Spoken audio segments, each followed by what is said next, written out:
Hello,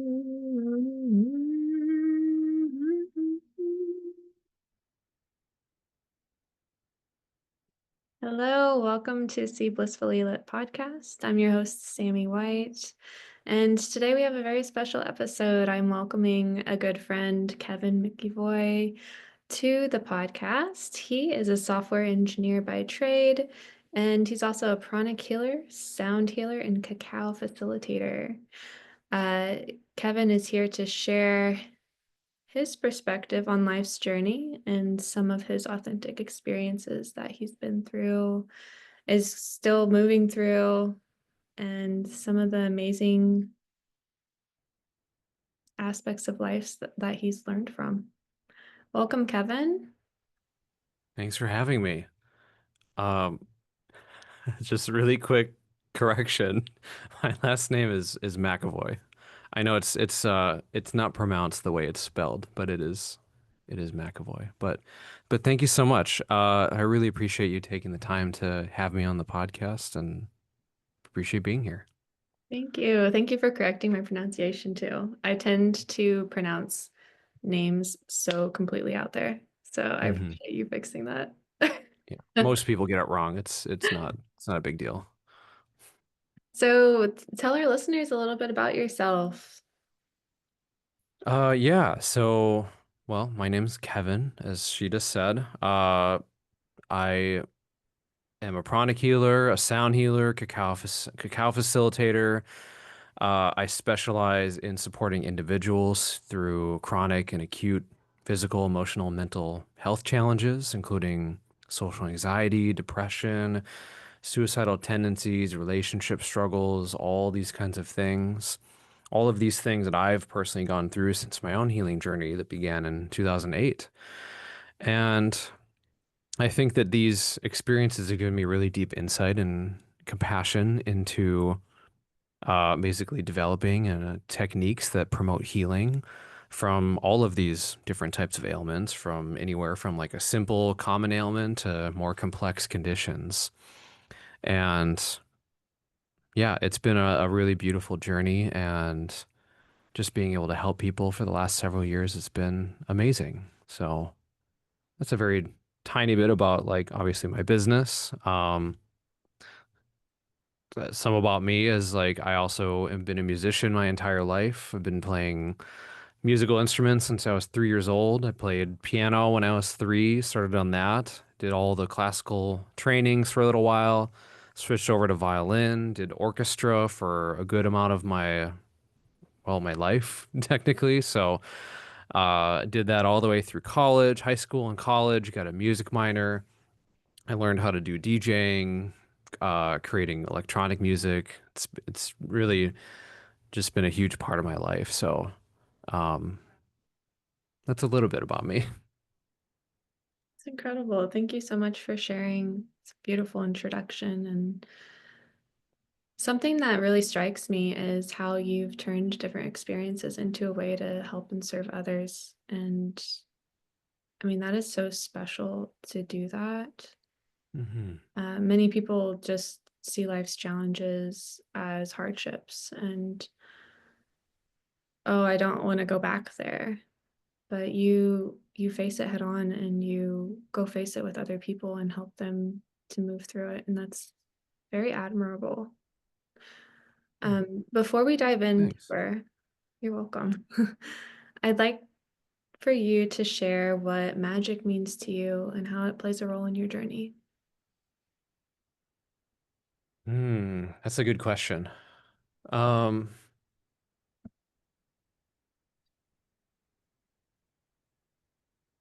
when I think of magic, I think of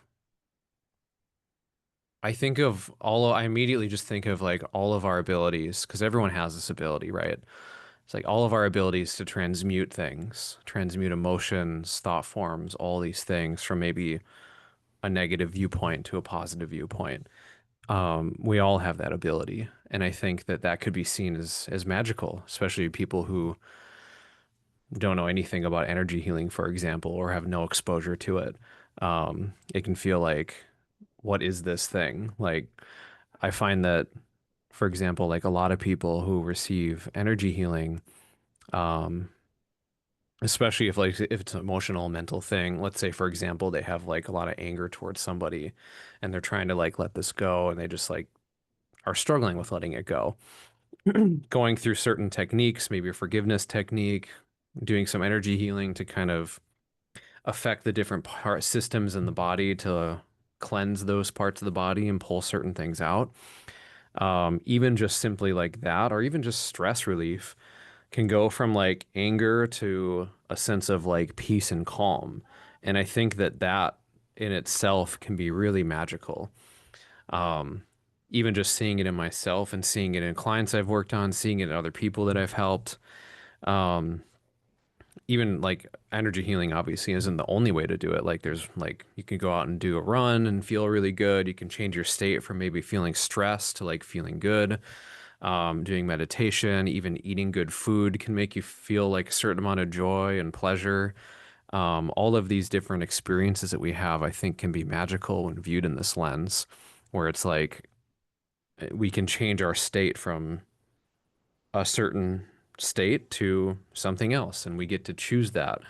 And obviously, there's a lot of work involved with like shifting people out of that. Like, it's like you have to do consistent meditation, you have to remember who you really are so you can understand, like, and this is from, I know you know this, but this is also for people watching, is like, um, there's one of the core teachings of pranic healing is understanding like we're not the body, we're not the emotions, we're not the thoughts.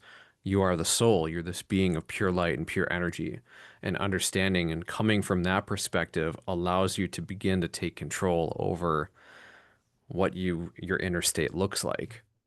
And by understanding that and putting it into practice, we then get to begin to shift and mold our both our inner and outer experiences in the world. So I think that's magical. That is so magical. Thank you for sharing your perspective of Mhm. what magic is and how it plays a role in your journey. It is quite amazing that each moment we can choose how that moment might impact us. Uh, yes, we can't predict any life challenges. You can't predict if the person in front of you is going to slam on their brakes and you have to act quickly, but you can control how you react to the situation and what follows, which is so wonderful and so magical. Can you share a story of a turning point of your life that transformed your path toward conscious living? Yeah. I would say I would say this goes back to before I knew anything about energy healing, to be honest, or that any of that even existed. This was back in 2008. I was just graduating high school.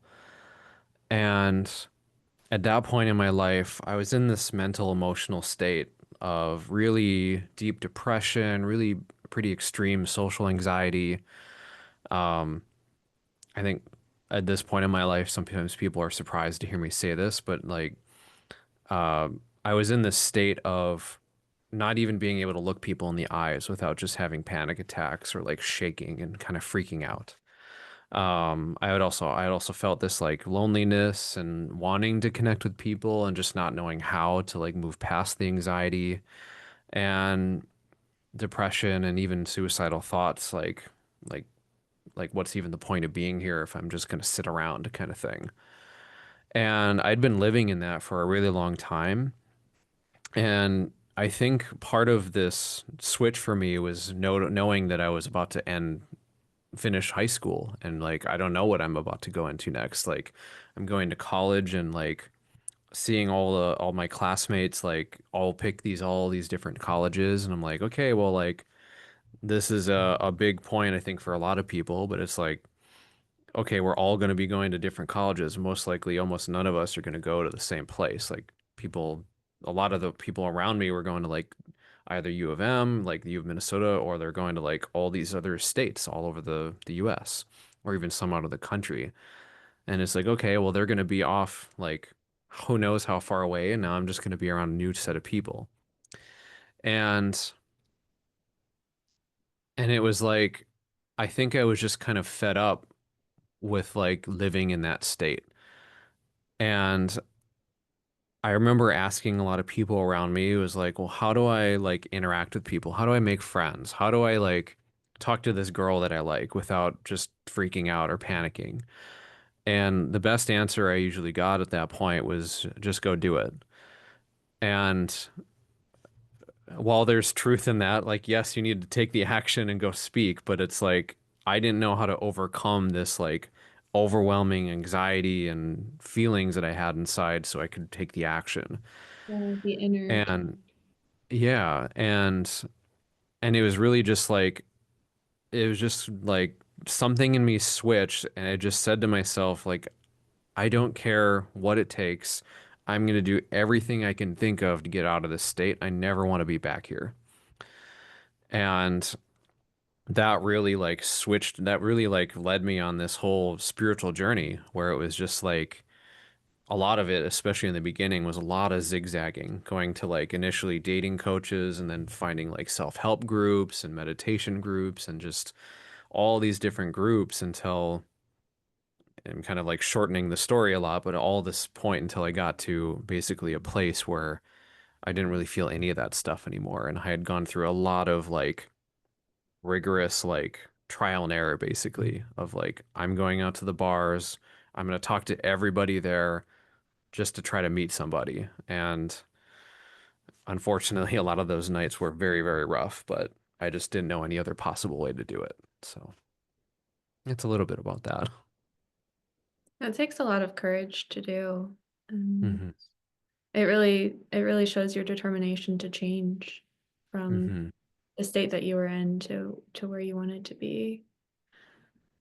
Uh, in those experiences of the more challenging times, what kept you going? In the beginning, a lot of what kept me going was this desire to never be in this state again. And it was kind of like comparing myself to others in a way, where I would constantly see like I'd be asking myself like what is it about these people, these friends that I have that allows them to so easily make friends? What is it about this person that allows them to just so easily talk to people and not feel what I'm feeling? How can these people do these certain things that I seemingly are I'm very challenged by? And it was just kind of like that recognition of like it's possible that kept me going. It's like, okay, like this person can do it, so I can do it. This person obviously achieved like great success in this area and doing whatever. So that means that if I put enough effort in, I'll get there eventually.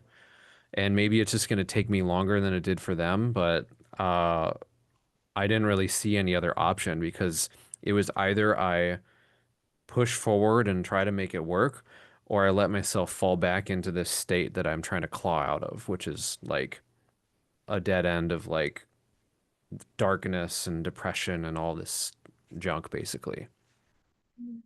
It sounds like you started to develop your will. And in pranic healing, they talk about the will, the love, and the intelligence as being Mhm. three major aspects of the soul. Would you say that once you made it through this process, that facing new challenges where you'd not been able to do something, but you see other people accomplishing it, has that become easier for you over the years?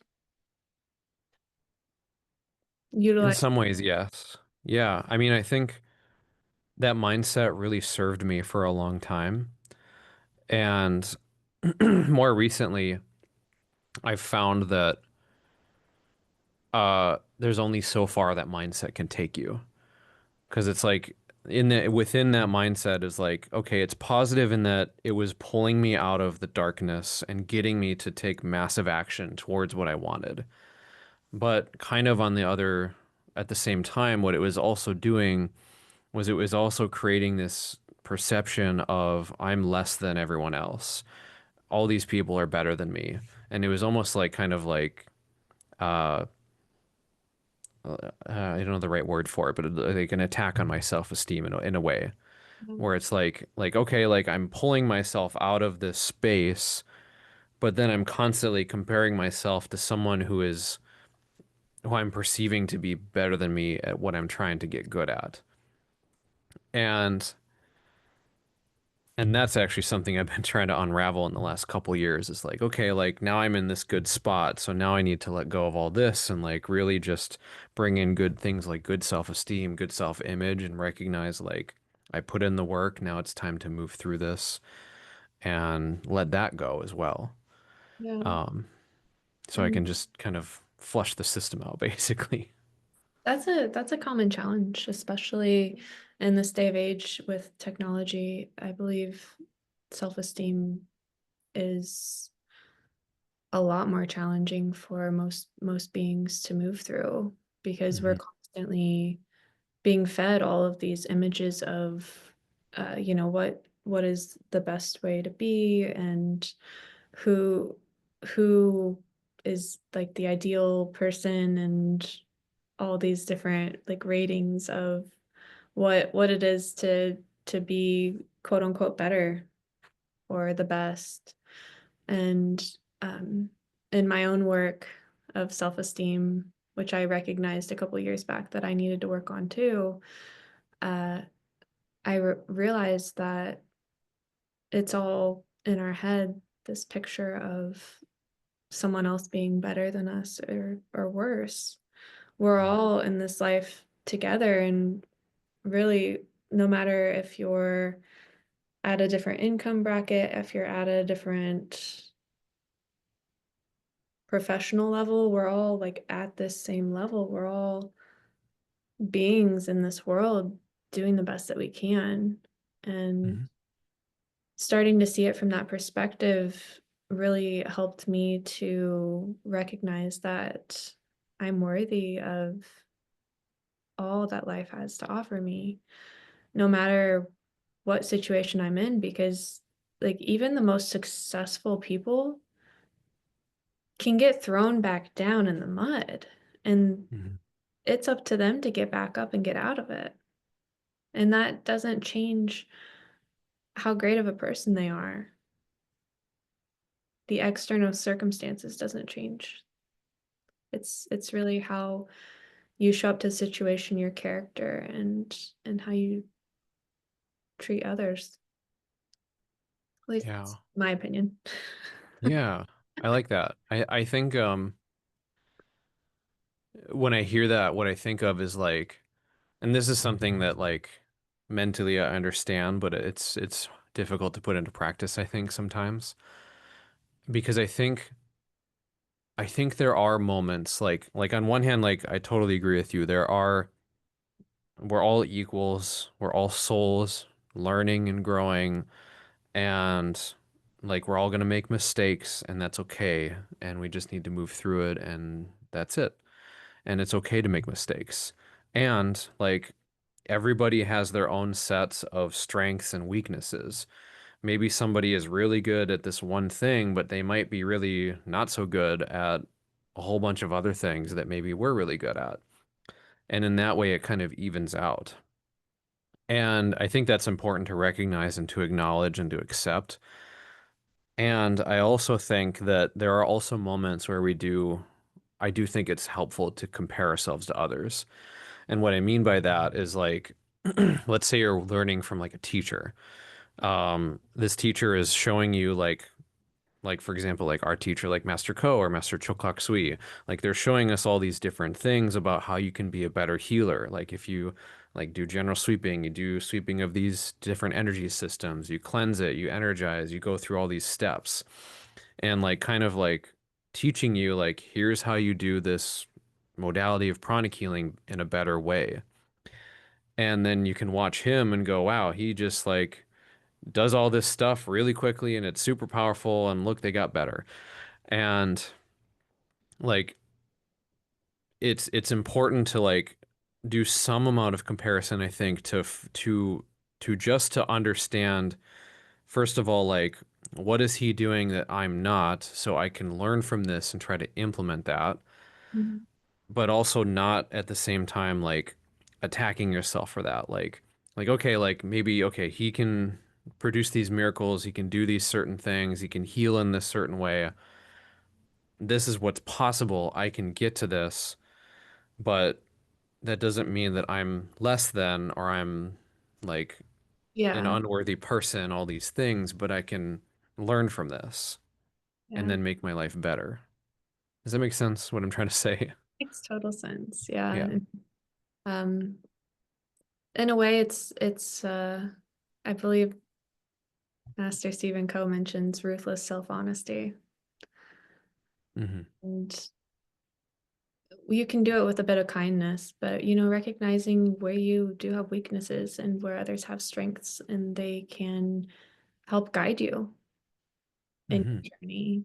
And it's not necessarily saying someone's better than or worse than, but it's like you said, it's a certain skill that you need to develop and you need to work on, and you recognize it within yourself, um, so that you can get to that next achievement that you're trying to work towards. And Hmm.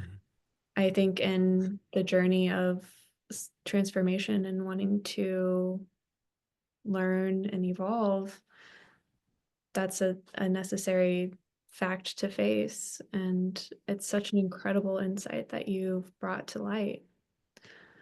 So you did mention some of our teachers. I'm curious, what inspirations or teachings have significantly influenced your journey?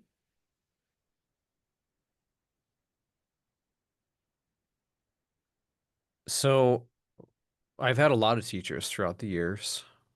Um,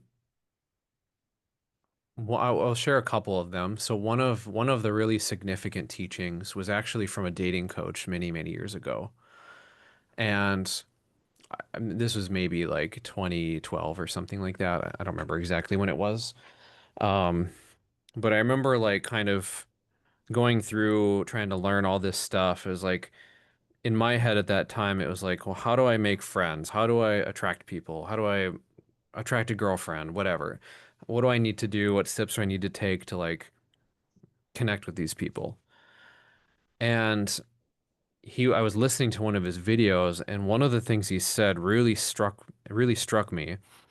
And this is really what set me off on like meditation, all these things. What he said was, if you want the perfect girlfriend, then you have to become the perfect partner. And that shifted my mindset from always looking externally to going, oh, well, what's on the inside that I need to shift or change in order to change my reality, change my external world. And that, like I said, kind of set me on this path of like, okay, like what is meditation? I need to get my physical health in order. Like I need to maybe start working out and taking that more seriously, looking at diet more, um, doing things to get a better job, get more money, all these different things. And that was like kind of a driving force for a really long time. And the interesting thing is like a lot of the stuff for me personally with like pranic healing, um, obviously like all the techniques and all that stuff have been really, really helpful in a lot of ways. But what I've noticed and found with a lot of them is that a lot of the challenges that I went through years ago that took me a long time to kind of move through, with the help of energy healing, it allowed me to not completely remove the pain, but it allowed me to like move through it in a really, really accelerated way, comparing it to like back then, where it was like, for example, like a lot of what I was doing in the beginning was like basically like brute forcing it. Like, okay, like the anxiety is saying everyone's scary. This is a terrible situation. There's no possible way that every single person in this area is scary or is going to harm me or whatever. So I'm going to slowly prove that wrong by just saying hi to people. And now I'm going to say, hi, how are you? And try to continue the conversation. And like, it was like a really like kind of like this battle, internal battle constantly with myself of like, like, okay, I want to say hi to this person, but there's this like kind of force pulling me back and saying like like this is what it was saying. It was obviously very exaggerated, but like if you go and say hi to this person, you're gonna meet death. And it was that kind of fear. When obviously that's not true with most people that we run into in our day-to-day life. You can say hi to most people and it'll just be a very like they'll just say hi or they'll ignore you or whatever. And it's not going to turn into them like attacking you or anything crazy like that in most cases. Okay. Um, so it's just like kind of proving that wrong slowly over time with like hours and weeks and years of like continually trying to slowly build on that. And the reason I'm kind of bringing this up is what I found is that with energy healing and pranic healing, even specifically, is like we know where those things are located in the body. We know what energy systems house those thought forms, those beliefs, and we can just use energy to kind of pull that stuff out. And then you still have to go and put the work in, obviously, to go do those things in the external, but you might find it, at least I personally have found it, and clients I've worked on have found it to be much, much easier than receiving no energy healing, for example, or no meditation, that kind of stuff. So, so in that way is like I found energy healing to be such a beautiful thing. So I'm like recognizing how much more efficient it is to just use that versus like just using straight willpower and trying to push through something, which can work, but it's much more difficult. Yeah. And after having experienced both approaches, what is it that you find changes with energy healing versus just brute force? Like, what specifically changes from the perspective of the person moving through, like, let's say, an anxiety attack? Um, what I've experienced for me personally is like if I've noticed like the anxiety coming on and then I do some healing on myself, it's like, or if I just do like a meditation, for example, like Twin Hearts, um, it's like that emotion just like leaves, and then I'm left with a state of like inner peace and calmness. And from that space, I find it much easier to just go, okay, like I just need to go and do XYZ. And then I can go and take those steps, and I don't have this like heaviness or like internal battle like fighting me as I'm trying to do these steps. I'm just going and doing it. And it feels a lot more calm, more easeful, more relaxed versus like in the past, it would be like I'm taking the steps, but it's like kind of like, okay, here we go, like fight the thing and move forward. So, so I think in that way, it makes it easier. I can relate to that. It kind of, Yeah. I guess, takes certain emotional attachments to, I don't know, different tasks or different situations out of the equation. So you can almost see it like you're viewing from an objective perspective. And there's just a strategy and certain steps to be taken to accomplish it. Hmm. So I'm curious, do you have any non-negotiable routines or just certain things that you do in your life that really bring about this peace and allow you to live life in your fullest authenticity? Yeah. So for me in my own life, um, and for context, like I've built this up over a long time. Like I didn't used to do any of this stuff. Um, but for me, my non-negotiables is meditate every single day, work out 5 to 6 times a week, do at least 3 days of cardio, maybe 2 to 3 days of lifting. Um, make sure I eat healthy most of the week, at least 80 to 90% of the time throughout the week, eating healthy, eating in a way that's gonna nourish me, bring me um, energy and clear mind. So like for example, like eating a lot of fruits and vegetables versus like fried foods. Um, Making sure I get enough sleep is important to me. And um, I'm trying to think if there's other non-negotiables. I think those are kind of the main ones to really take care of myself. Everything else, like I have schedules for, but things can kind of shift around depending on what's going on in the day. But for sure, meditation, eating, working out, those are non-negotiables. I have to do those every day. Yeah, I definitely relate to that actually. Hmm. Um, can you remember the last time that maybe you had an off day or you were traveling and you weren't able to meditate or left out part of your routine? How did that feel?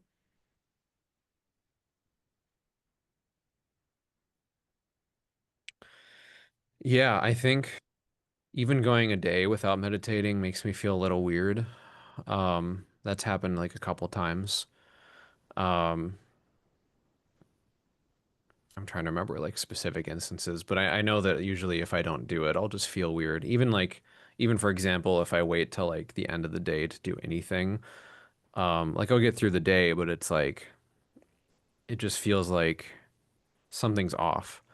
Um, there have been times where also where I travel and I really don't work out very much when I travel for various reasons. Maybe there's not a gym available to me, or maybe it just I'm doing a bunch of stuff, like I'm in a seminar or whatever, and I don't work out nearly as much as what I usually would do.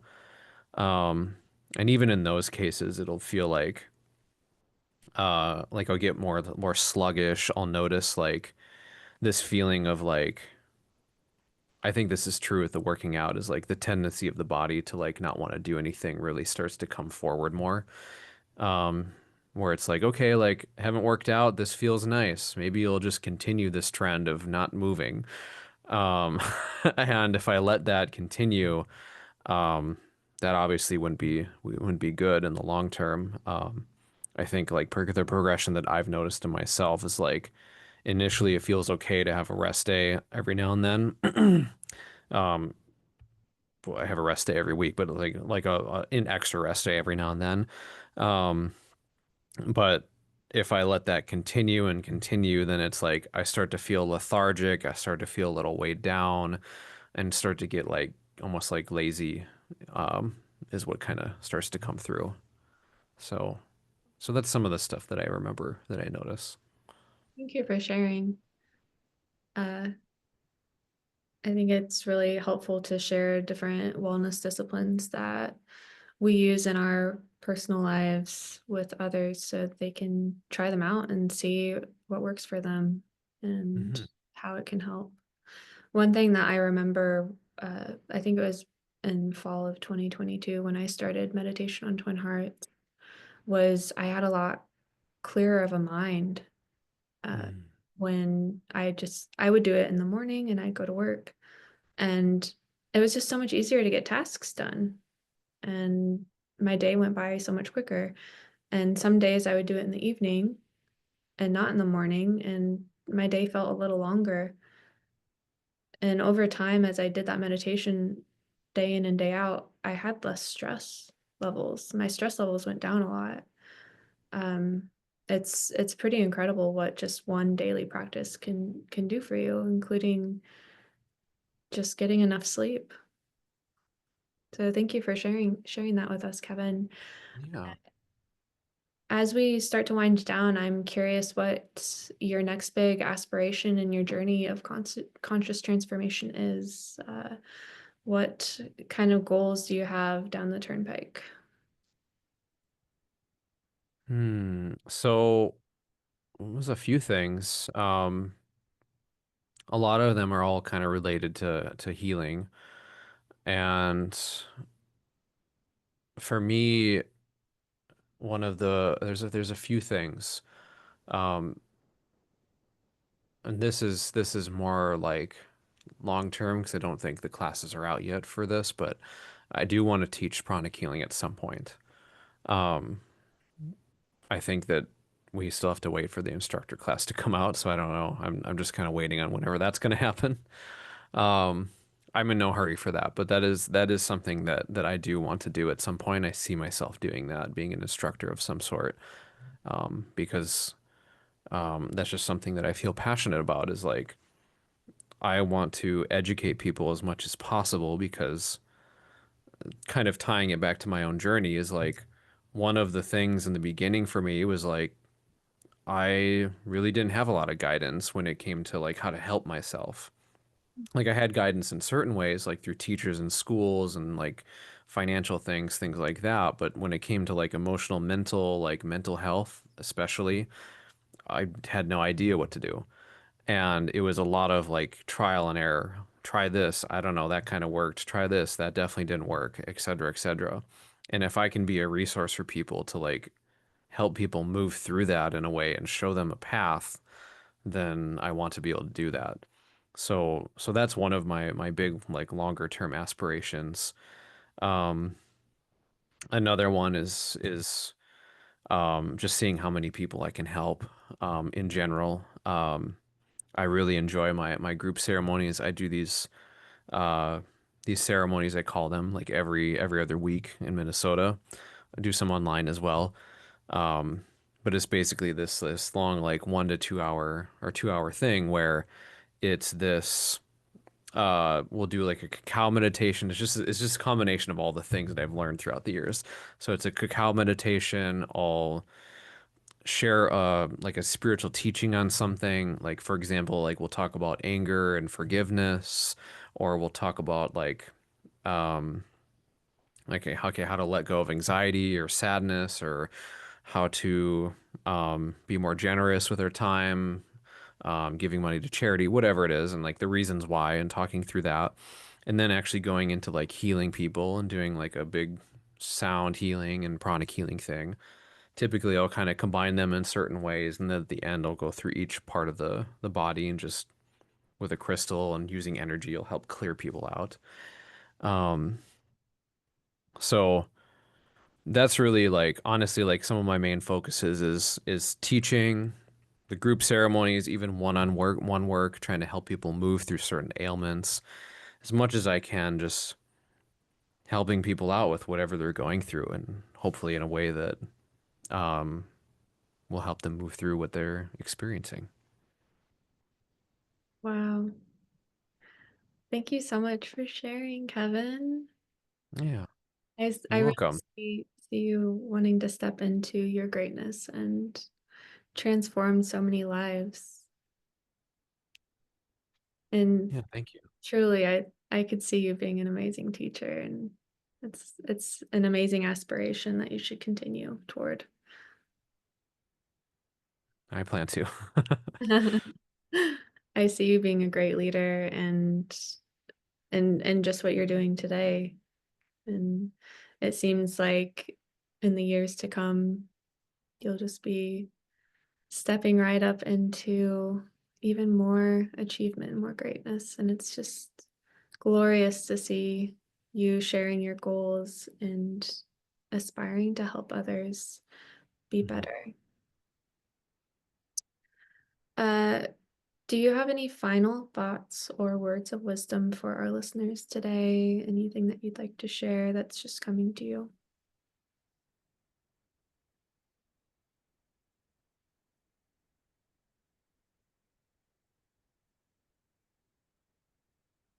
I think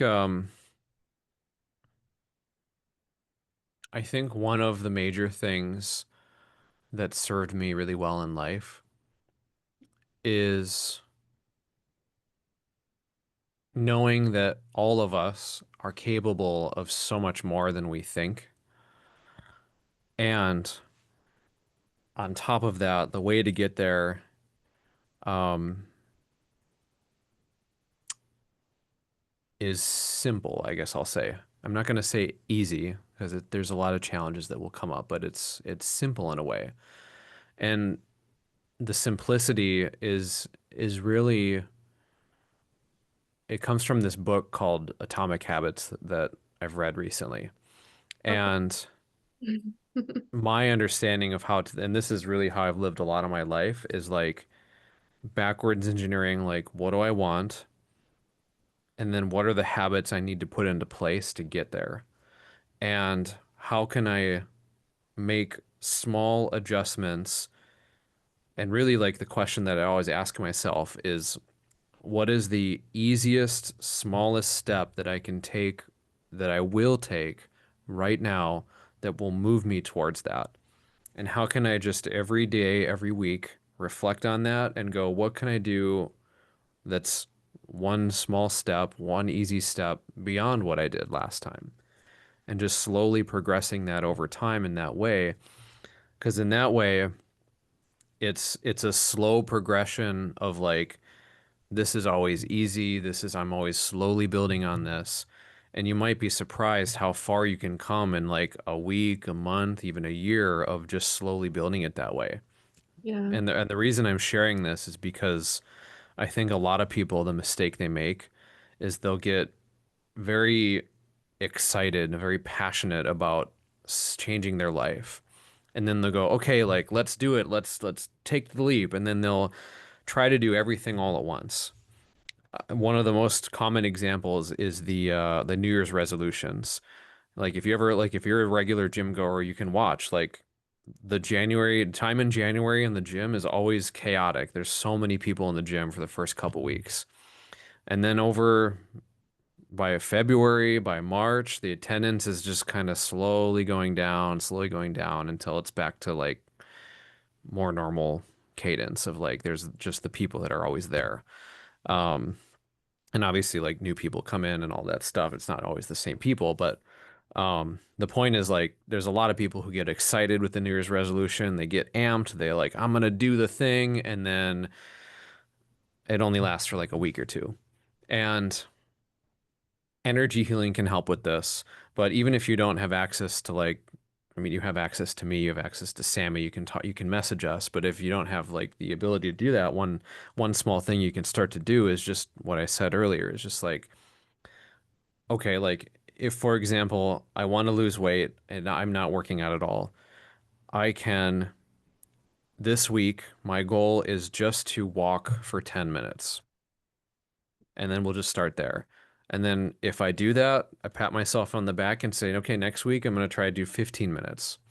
And just if that feels easy, you just go for that. And maybe 20 minutes, maybe a couple times a week, maybe just building it slowly like that until you're in a space where um you're at this like, okay, like I'm doing it 3, 4 times a week and I'm doing these more intense workouts, but you build up to it so it's always this like easy step and not a giant leap. Um and then having grace with yourself because we're all going to fail. We all make mistakes at some point. Like maybe we have a goal of like, okay, like this week I'm going to work out 3 times and maybe we only do it twice and go, okay, like that's okay. I'll just brush this off and we'll try again next week. There's no reason to just completely fall off the horse because we made a mistake. Because that's something I see people do too, where it's like especially with like diet, where like, oh, I'm eating healthy, and then night 5, I ate a giant pizza and I ate the whole thing. And I'm talking about myself. I've done this. It's like I ate the whole pizza and then I'm like, oh, I feel like crap, and then like these thoughts come in around like, well, I screwed up the whole diet for the whole week, so might as well just eat another pizza and just keep eating crap. And instead, if you had just gone like, okay, like that's just a slip up, it's okay, we'll just get back on it tomorrow and then move forward, you'll still be on track versus like if you allow yourself to just fall off completely and go, well, I made a mistake, so I'm XYZ, blah, blah, blah, I'm bleh, I'm feeling whatever. Um, then it's very easy to fall on that track and just go, oh, well, just whatever. I can't do it. I'm just gonna eat pizza every day, for every meal. Um, which I'm just kind of sharing this to kind of give everyone like a quick overview of like what I think is really helpful of like do Yeah. the easy small steps, have grace with yourself, and just keep moving forward, and you'll be surprised what you can get done and what can change in your life. Yeah. Very incredible and worthwhile uh recommendations. I love Atomic Habits. It's a book that I read years ago, and I utilize the techniques in it regularly. Mhm. There are so many really useful tips in that book, actually, uh, Yeah. which I'm sure both of us use with clients and ourselves regularly.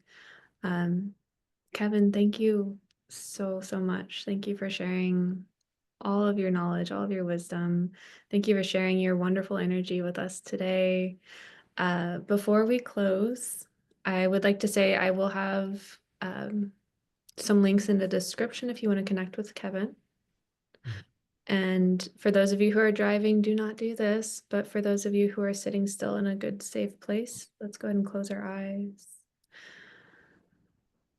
You can bring your palms to your lap, or you can bring your palms together at your heart if you'd like. And just take a few deep breaths, closing the eyes, bringing awareness to your heart, the center of your chest. And just thinking about someone you love, someone you care about, maybe a pet, a fond memory, and just thinking about that moment. Holding that joy, that happiness in your heart.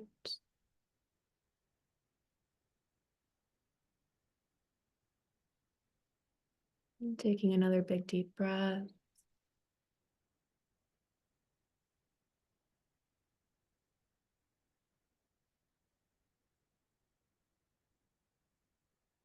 And just imagining a beautiful light at the crown of your head. Thinking of another memory, another happy, fond moment with someone you love.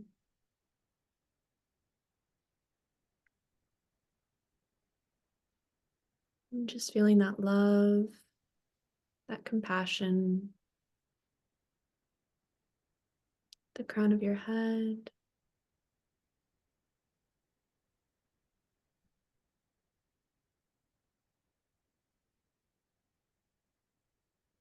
And just allowing the peace and the bliss to wash over your body.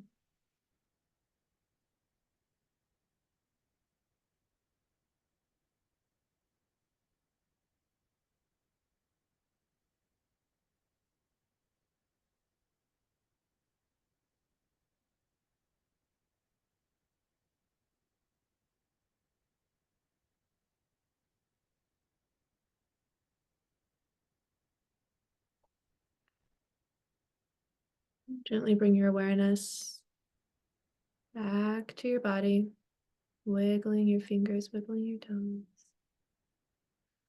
Bringing your awareness down to the feet, down to the base of the spine. Just imagining a beautiful beam of light going through the soles of the feet, through the base of your spine, connecting you, grounding you to Mother Earth.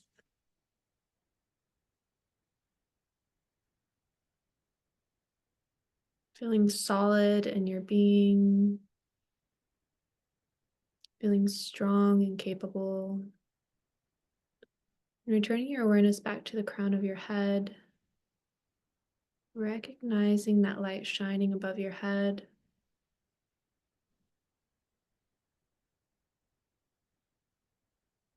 And feeling this connection to the earth, this connection from above, returning to your heart center.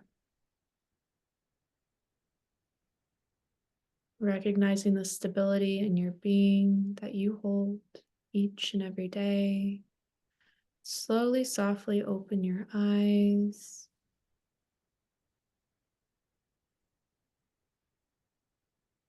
Thank you all for joining us today. Special thanks to Kevin. Thank you for your incredible insights and sharing your inspiring journey with us. Everyone stay blissfully lit. And as always, get up, jump around, go do some exercises, take a walk. We'll see you next time.